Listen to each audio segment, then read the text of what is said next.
প্রিয় দর্শক শ্রোতা, আজকে আলাপ করব বাংলাদেশের সমসাময়িক রাজনীতিতে ঘটে যাওয়া যে সমস্ত আলোচিত ঘটনা রয়েছে। আর সেই আলোচনার উত্তরগুলো দিবেন আমার সাথে আছেন আহমেদ ইসহাক। উনি হচ্ছেন রাষ্ট্র সংস্কার ছাত্র আন্দোলনের প্রধান সমন্বয়ক। তার কাছ থেকে আমরা বিশেষ কিছু আলাপ শুনবো। তার মধ্যে বাইতুল মোকাররমে একটা অঘটন ঘটে গেল।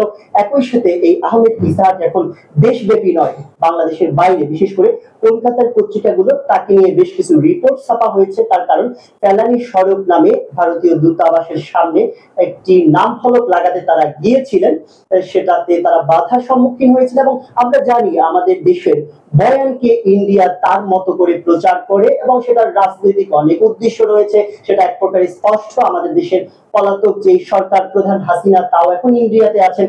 সবকিছু মিলিয়ে আহমদ ইসহাকের রাজনীতি এবং এই সময়কার যে চলমান ঘটনাগুলো ঘটেছে, সব প্রশ্নের উত্তরগুলো কিন্তু তার কাছ থেকে আমরা জেনে নেবো। আমাদের সাথী থাকুন। প্রথমেই আমরা আহমদ ইসহাকের কাছ থেকে জানবো, আহমদ ইসহাক কেমন আছেন আপনি?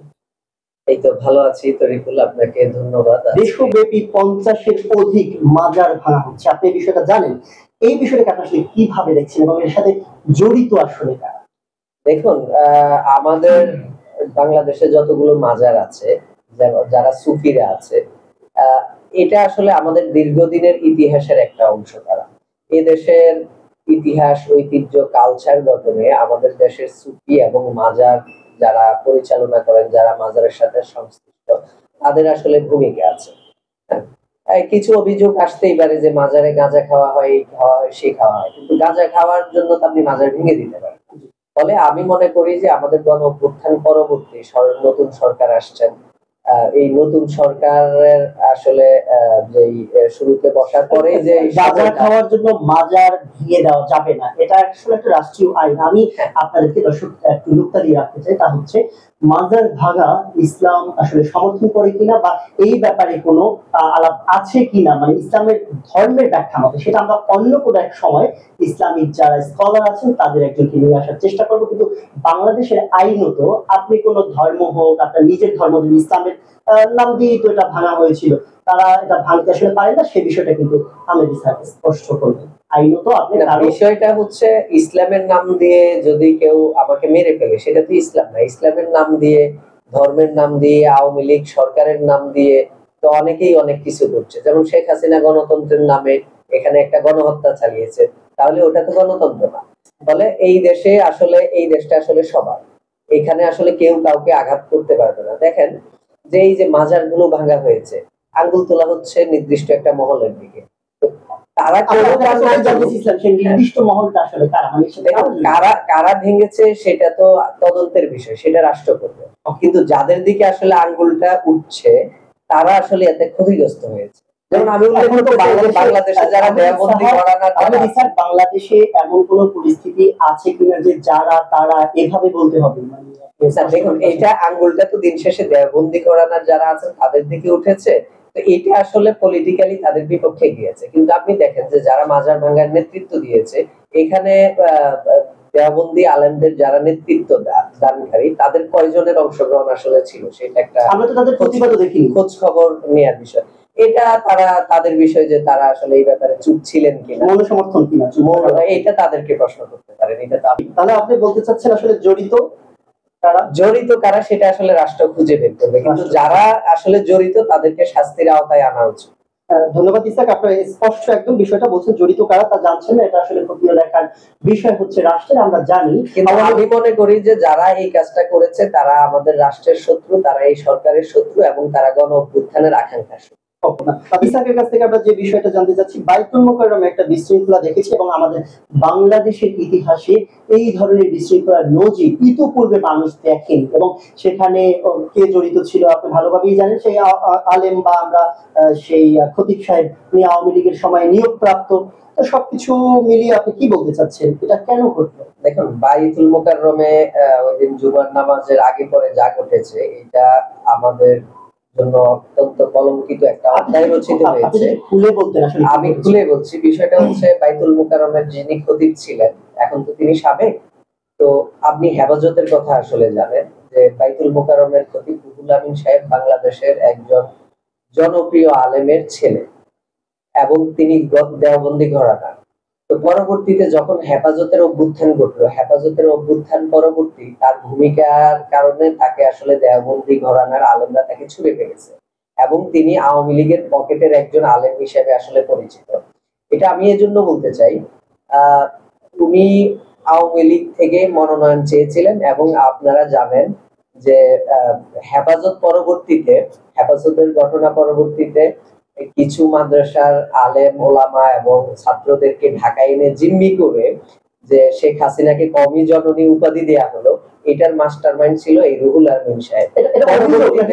এটা প্রমাণিত এবং আপনি যদি তখনকার সমাবেশের ভিডিওগুলো দেখেন কে কওমি জননী ঘোষণা দিয়েছিল, আপনি ওই ভিডিওগুলো দেখলে আসলে বের হবে।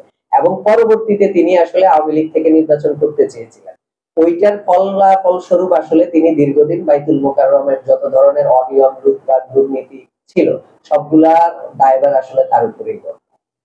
আচ্ছা, অনিয়ম দুর্নীতির দায়ভার বর্তায়, ঠিক আছে। তা আপনি বলতে চাচ্ছেন এটা আসলে ওই ব্যক্তি করেছে, কিন্তু এখানে কি পদ দখল মানে ঘটলো কেন ঘটনাটা, মানে যা হয়েছে হয়েছে, উনি এসে আবার এই যে বিশৃঙ্খলার ঘটনাটা আসলে মূল উদ্দেশ্যটা কি ছিল? মানে আপনাদের বিপ্লবকে যে সুসংহত ভাবে আপনারা সাজাতে চাচ্ছেন, সেখানে কোনো বিশৃঙ্খলা নাকি ওই পদটা দখল করাই তার একমাত্র উদ্দেশ্য ছিল? দেখুন, আমরা দেখেছি যে গণ অভ্যুত্থান পরবর্তীতে তিনি অনেকদিন পলাতক ছিলেন এবং বাংলাদেশ অস্বীকার করছেন। উনি পলাতক না থাকলে তো ওনার কোন ধরনের অ্যাক্টিভিটি বা নামাজ পড়াতে আসার কোনো ঘটনা উনি অথরিটি যারা আছে তাদের সাথে নাকি যোগাযোগ রেখেছেন, অসুস্থ ছিল, মানে এটা একটা হাস্যকর বিষয় আসলে যে গণ অভ্যুত্থানের পরবর্তীতে সালমান এফ রহমান থেকে অনেকেই আসলে অসুস্থ হয়ে পড়েছে। আচ্ছা আচ্ছা, ওনার আসলে অসুস্থ হওয়ারই কথা। তো ফলে উনি গোপালগঞ্জ থেকে যে বাস ভরে লোকজনকে নিয়ে আসছে, এটা কি ওনাই অসুস্থ দেখে ওনাকে ধরে আনার জন্য কি ওই বাস ভরে ভরে লোকজন গুলা কেন নিয়ে আসছে? উনি যে পলাতক পরবর্তী উনি যখন খুতবা দিতে আসলেন তখন গোপালগঞ্জ থেকে উনি বাস ভরে যে লোক নিয়ে আসছেন সেটা তো প্রমাণিত, সিসি ক্যামেরা গুলো আছে এবং সকলেই আমরা এটা জানি। তাহলে এতগুলো বাস কি ওনার শুশ্রূষা করার জন্য উনি নিয়ে এসেছিলেন? আচ্ছা আচ্ছা, খুব ভালো একটা প্রশ্ন করেছেন ইসহাক। তো আমি ইসহাকের কাছ থেকে এইবারে যে বিষয়টা জানতে চাচ্ছি তা হচ্ছে ইসলামী রাজনীতির উত্থান বাংলাদেশে আমরা দেখতে পাচ্ছি এবং বাংলাদেশ চরমপন্থী রাজনীতির উত্থান হওয়ার যে ধরনের অবস্থা বিরাজমান ছিল বলে শেখ হাসিনা প্রকাশ করতেন এবং সেটাকে উনি কঠোর হস্তে দমন করছেন। তো যেহেতু ইসলামিক রাজনীতির ব্যানারে এদেশে এক ধরনের উত্থান আমরা দেখতে পাচ্ছি বলবো এবং সরাসরি এবং ওপেন, সেখানে দেখবেন যে শিবির জামাত তারা এক প্রকার প্রকাশ্যে রাজনীতি করছে। তো সেই ক্ষেত্রে চরমপন্থী রাজনীতির কোন ধরনের উত্থানের সম্ভাবনা বা সুযোগ আপনি দেখছেন কিনা এই ব্যানারের আড়ালে? দেখুন, এই দেশে প্রত্যেকটা নাগরিকেরই আসলে রাজনীতি করার অধিকার আছে, যে অধিকারটা হাসিনার আমলে খর্ব করা হয়েছিল এবং হাসিনার আওয়ামী লীগের বাহিরে আওয়ামী লীগের যে জোট সংগঠন গুলো ছিল যারা তার আমল নামার আসলে সরাসরি অংশীদার, তারা ছাড়া বাকি যারা আছে সে তো প্রত্যেককেই আসলে দমন করেছিল এবং দমন করার জন্য সে যে অভিযোগগুলো করতো যে ইসলামিকদেরকে দমন করার জন্য মৌলবাদের উত্থান নামে সে আসলে এই দেশে একটা প্রপাগান্ডা ছড়ানোর চেষ্টা করেছিল এবং বিএনপি জামাতকে যুদ্ধ অপরাধের নামে দমন করেছিল এবং বাপ সংগঠনগুলো বা অন্যান্য সংগঠনগুলোকেও সে নানাভাবে আসলে দমন করেছিল। এটা আসলে তার দমনের একটা প্রক্রিয়া হিসেবে আমি দেখি। হাসিনার পরবর্তীতে আসলে বাংলাদেশের প্রত্যেকেই আসলে তার দীর্ঘদিনের যে রাজনৈতিক কাঠামোগত অর্থনৈতিকগত এবং প্রত্যেক ইয়েতেই আসলে তারা নিপীড়িত হয়েছে। সব ঠিক আছে, আমরা সেটা বলছি, ঠিক অন্য জায়গাতে এই ব্যানারের আড়ালে বা এই সুযোগে আমরা দেখেছি নিষিদ্ধ সংগঠন জামায়াত ইসলামের ব্যাপারে এক ধরনের সিদ্ধান্ত এই সরকার নিয়েছে এবং মোটামুটি তারা বৈধ, কিন্তু হিজবুত তাহরির সহ কিছু সংগঠনকে দেখলাম তারা পোস্টার লাগাচ্ছে, সংসদের সামনে তারা সমাবেশ করছে বা আরো যারা নিষিদ্ধ সংগঠনে দেশে রয়েছে। এবং সত্যিকার অর্থে আপনি আসলে মনে করেন কিনা যে এই দেশে চরমপন্থী কোন রাজনীতির উত্থান ঘটতে পারে? দেখুন, চরমপন্থী রাজনীতির উত্থান ঘটতেও পারে আবার নাও ঘটতে পারে, এটা ভবিষ্যৎ বলে দিবে। কিন্তু আমি বিশ্বাস করি যে বাংলাদেশের এই প্রজন্ম 5ই আগস্টের পরে কোন ধরনের চরমপন্থাকে আসলে গ্রহণ করবে। বাংলাদেশের তরুণ সমাজের উপরে সেটা আসলে বাংলাদেশের মানুষের আগেও গ্রহণ করেনি বা করবে বলে আমার মনে হচ্ছে না, সেটা কোন অভ্যুত্থানের আগে বা পরে সেটা যাই হোক। আপনাকে আরেকটা প্রশ্ন করতে চাই, তা হচ্ছে জাতীয় সঙ্গীত পরিবর্তনের একটা তুমুল আলাপ এই বেশ কিছুদিন ধরে চলছিল এবং সেটা নিয়ে পক্ষে বিপক্ষে নানা ধরনের মত আমরা দেখেছি। উদীসী এটার এগেইনস্টে গিয়ে জাতীয় সঙ্গীত গাওয়ার প্রোগ্রাম করছেন, মানে প্রতিবাদের যত ভাষা যে যেরকম পাচ্ছেন করছেন। আপনি আসলে জাতীয় সঙ্গীত পরিবর্তনের এই যে আলোচনাটা উঠলো এটাকে কিভাবে দেখছেন বা আদৌ পরিবর্তন করা ঠিক না? আমার মনে হয় যে আমরা গণ অভ্যুত্থান পরবর্তী রাষ্ট্র বিনির্মাণে যদি আপনি 1000 কাজের একটা তালিকা করেন, গুরুত্বপূর্ণ 1000 কাজের তালিকার মধ্যে আমাদের জাতীয় সঙ্গীত পরিবর্তন করা উচিত কি উচিত না, এই প্রশ্নটা 1000 লিস্ট আসলে আসবে না। ফলে এটা আসলে অবান্তর একটা বিতর্ক।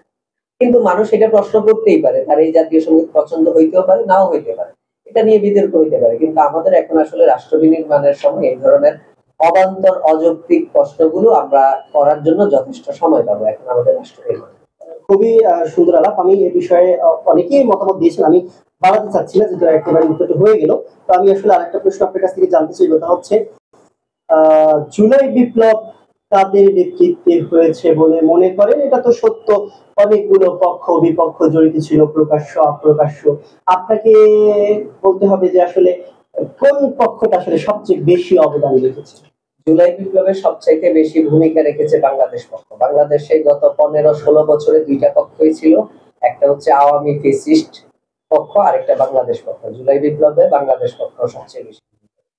এর মানে আপনি বলতে চাচ্ছেন না যে নানা ধরনের আলাপ থেকে রাজনৈতিক ব্যক্তিবর্গ এখানে বেশি উপস্থিত ছিল কিনা, অরাজনৈতিক লোকরা বেশি উপস্থিত ছিল কিনা, অথবা সাধারণ অসাধারণ বা বেসরকারি বিশ্ববিদ্যালয়, পাবলিক ইউনিভার্সিটি, এই আলাপটি কিন্তু আসলে ধারাবাহিকভাবে এখনো চলমান। কোনো ঘটনা ঘটলেই কিন্তু বলা হচ্ছে যে আমরা কিন্তু এটা করেছি, তোমরা করো নাই, বা অনেকে ক্রেডিট চুরি করার এক ধরনের আলাপও কিন্তু। দেখুন, এটা একটা অবান্তর আলাপ আসলে।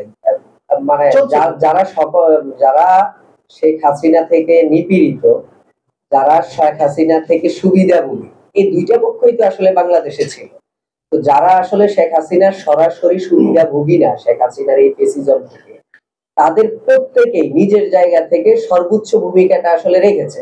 আপনি দেখেন যে আপনার মা, আমার মা, আমরা যখন বুলেটের সামনে দাঁড়িয়েছি, আমার মা তো যায় নামাজে বসে আমার জন্য দোয়া করেছে। তাহলে এই বিপ্লবের অংশীদার তো আসলে তিনিও। ফলে এখন কি আমি বলবো যে সে আসলে মাঠে নেমে কয়টা গুলি খেয়েছে? একটা গুরুত্বপূর্ণ প্রশ্ন।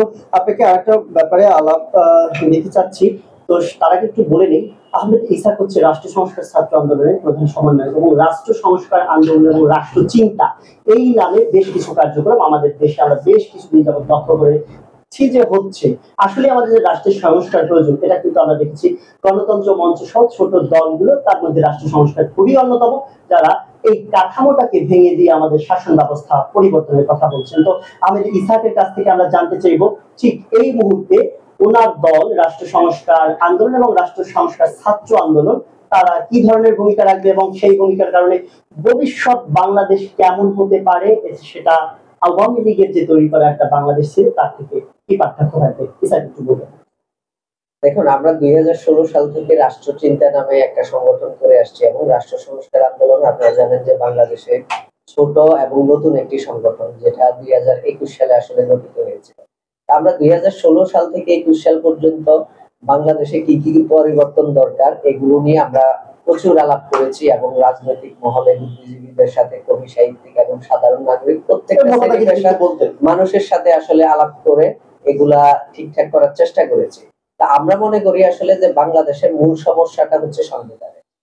মানে বাংলাদেশের যদি আপনি 10টা বড় সমস্যাকে আপনি ধরেন, যে 10টা সমস্যাকে আসলে সমাধান করা দরকার, তার মধ্যে সর্বপ্রথম আমরা মনে করি যে হচ্ছে সংবিধানকে সংস্কার করা দরকার। এখন সংবিধানকে আসলে আপনি কিভাবে সংস্কার করবেন নাকি বাতিল করবেন, এটা আসলে টেবিল টকের বিষয়। যে আপনি বাংলাদেশে যারা এই মুহূর্তে এসে আপনি টেবিল টক করাটাকে কি যুক্তি মনে করছেন? মানে আপনাদের কাজটা এই মুহূর্তে আসলে কি করা উচিত? টেবিল টক তো বহুত হয়েছে, টেবিল টকটা এই মুহূর্তে আরো বেশি করা উচিত কিছু কিছু ক্ষেত্রে। যেমন ধরুন, গত 16 বছরে তো আসলে কোনো ধরনের টেবিল টক হয়নি। আমরা গত 16 বছরে টেবিল টক করেছি যে কিভাবে শেখ হাসিনাকে আসলে উৎখাত করা যায়। এখন শেখ হাসিনা পরবর্তীতে আমরা আসলে রাষ্ট্রটাকে কিভাবে নির্মাণ করবো, এই আলাপগুলো আসলে আলোচনা সাপেক্ষ। আপনারা যেহেতু ছাত্র সংগঠন করছেন, রাষ্ট্র সংস্কার ছাত্ররা, আমি স্পেসিফিক ভাবে জানতে চাচ্ছি ঠিক কোন কোন জায়গাগুলোতে পরিবর্তন আসলে মেজর মনে করছে। দেখুন, আমাদের তো একটা সংবিধান বললেন, ধরেন আমাদের কিছু প্রস্তাবনা আছে সংবিধানের ক্ষেত্রে, এবং প্রত্যেকটা সেক্টরে আমাদের কিছু প্রস্তাবনা আছে। রাষ্ট্র সংস্কার আন্দোলনের কিছু প্রস্তাবনা আছে, নাগরিক ঐক্যের প্রস্তাবনা আছে, বিএনপির আছে, জামাতের আছে। তাহলে আপনি আসলে কোনটা নেবেন? তো আমরা বলি যে আমাদের যদি 10টা প্রস্তাবনাও থাকে, আরেকজনের 20টা প্রস্তাবনা থাকে, আরেকজনের 5টা প্রস্তাবনা থাকে, যেই প্রস্তাবনাগুলোতে আমরা সর্বসম্মতিক্রমে ঐক্যমত হইতে পারবো, ওইগুলাকে ধরে ধরে আসলে প্রথমে সংস্কার করতে হবে। ফলে এটার জন্য আসলে টেবিল টকের বিকল্প আমরা মনে করি।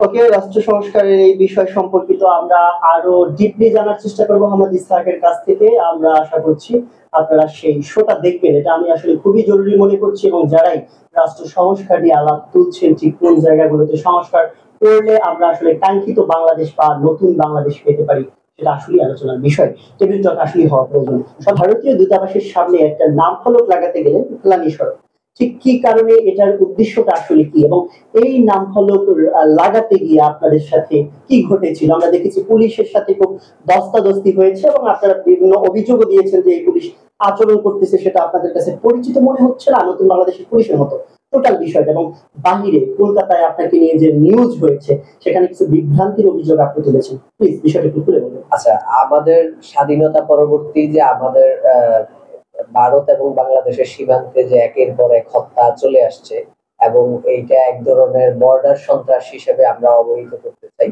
এই বর্ডার সন্ত্রাসের প্রতিবাদ স্বরূপ আসলে আমরা ভারতীয় দূতাবাসের সামনের যে রাস্তা আছে ওই রাস্তাকে আমরা শহীদ ফেলানী সড়ক নামে নামকরণ করে তার সামনে আমরা একটা নাম ফলক বসিয়ে আসার চেষ্টা করি।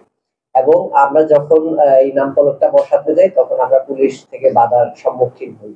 তাই একটা জিনিস উল্লেখ করতে আপনারা কোনো বিশৃঙ্খলা করার চেষ্টা করছিলেন কেন? না, আমরা বিশৃঙ্খলা করার চেষ্টা করি নাই, কারণ আমরা চাইলে এখানে অন্তত 5,000 মানুষ তো আমরা মিনিমাম নিয়ে যেতে পারতাম এই নাম ফলকটা বসাতে, কিন্তু আমরা সর্বোচ্চ 50 জন মানুষ নিয়ে গিয়েছিলাম নাম ফলকটা বসাতে। এটা এজন্য যে আপনারা সেখানে লোকজন নিয়ে যাননি, আপনারা নিতে পারতেন। ব্যাপারটা কি এমন, নাকি এই প্রোগ্রামে আসলে অংশগ্রহণ করার মতো ইচ্ছা মানুষের নেই? কারণ আমরা দেখেছি আপনারা ফেসবুকে একদম স্ট্যাটাস দিয়ে দিয়েছেন, এই ব্যাপারটা যদি। আচ্ছা, আমরা ফেসবুকে স্ট্যাটাসটা দিয়েছি যেদিন আমরা নাম ফলক বসাতে চাই তার 1-2 দিন আগে।